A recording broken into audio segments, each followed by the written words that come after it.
Let's get straight to the point. If you're still watering your garden every day, you're doing it wrong. That constant watering isn't just a time suck.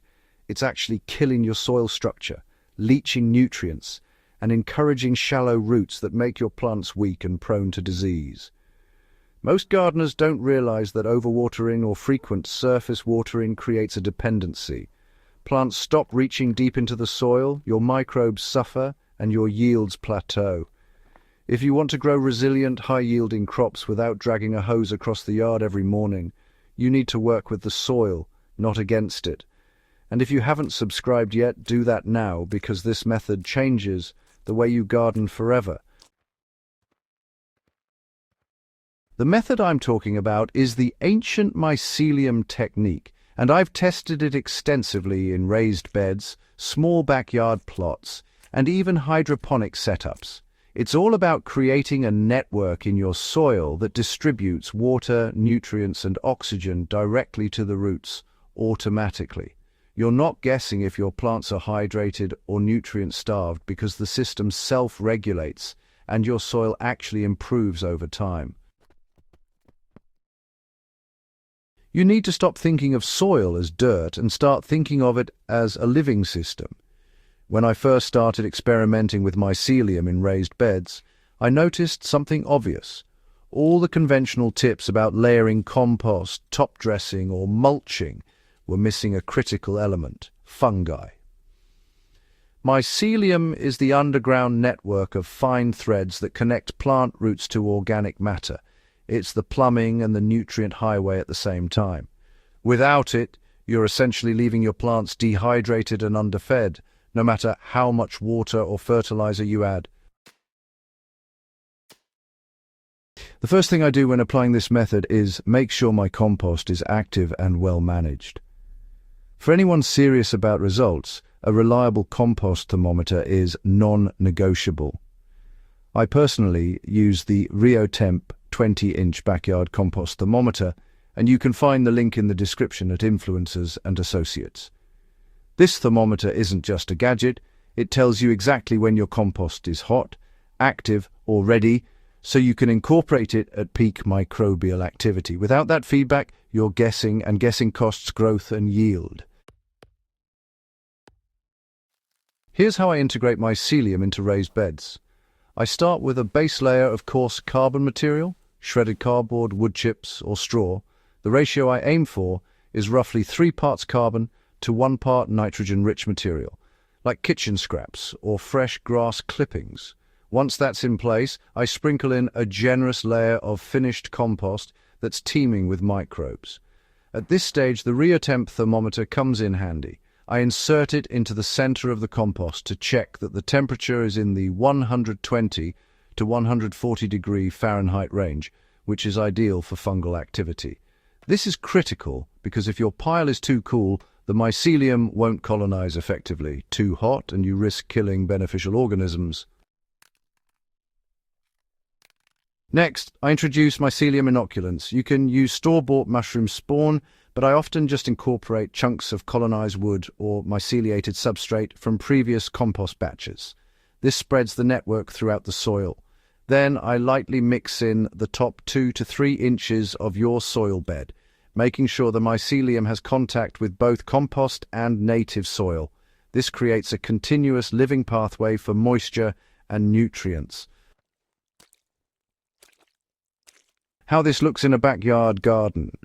In a small plot, say 10 by 10 feet, you'd lay down 4 to 6 inches of your carbon base, add 2 to 3 inches of active compost, inoculate with mycelium, then top with 2 inches of loose soil. I water the first time thoroughly to activate the microbes, but after that, you'll notice something remarkable. The soil stays moist, deeper than 6 to 8 inches, even during hot, dry spells. Plants root deeply because they follow the water, and you don't have to worry about shallow root rot or surface drying. And yes, this works in hydroponic systems too. If you're growing in containers or NFT channels, the principle is the same. Create a network of organic matter and mycelium in your substrate or media. I mix coconut coir with finely shredded cardboard and a bit of compost. Then inoculate with mycelium. The threads bind the coir and help retain moisture while improving nutrient uptake.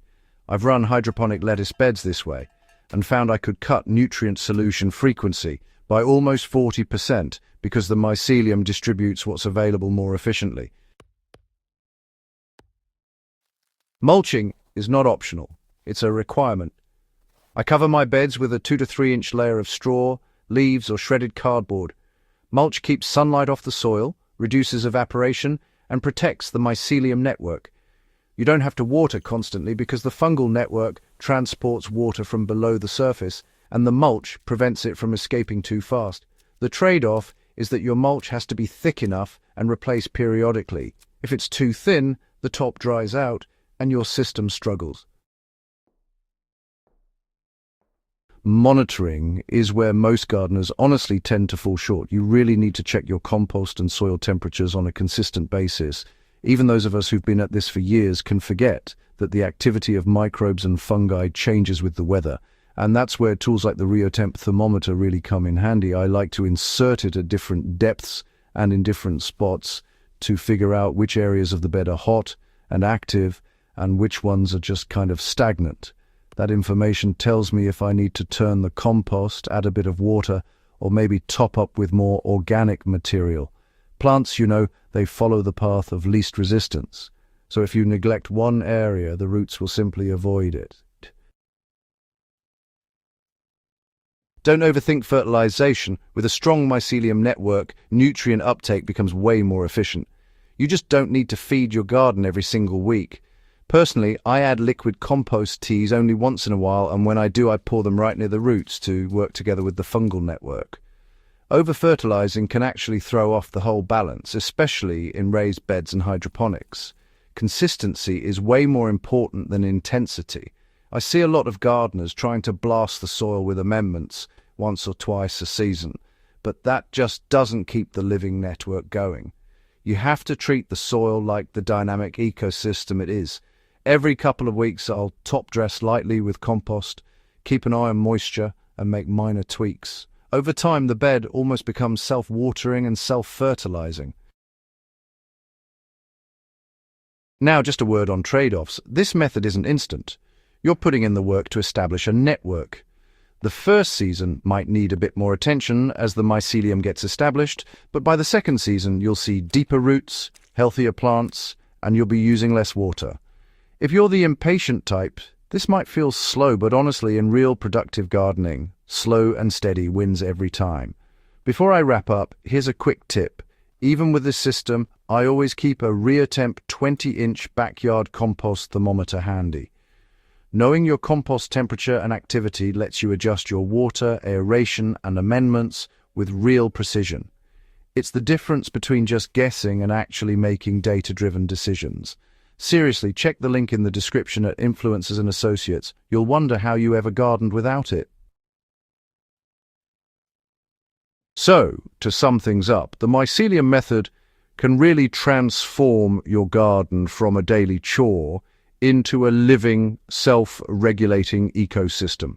It works whether you've got a backyard plot, raised beds, or even a hydroponic setup. You'll use less water, get better nutrient delivery, build stronger root systems, and boost your yields, all without piling on extra work. You're not fighting the soil anymore. The soil is actually working with you. If you found this helpful, go ahead and hit subscribe, because this channel is all about actionable, proven methods that actually get results, not just generic tips. Share this with any friends who care about growing better food, because honestly, nothing in your kitchen or garden will taste better than vegetables grown in healthy, mycelium-rich soil. Remember, stop fighting your soil, build the network, monitor it, feed it lightly, and let nature do its thing. Your plants will reward you with resilience, size, and flavor that you just can't get from watering alone.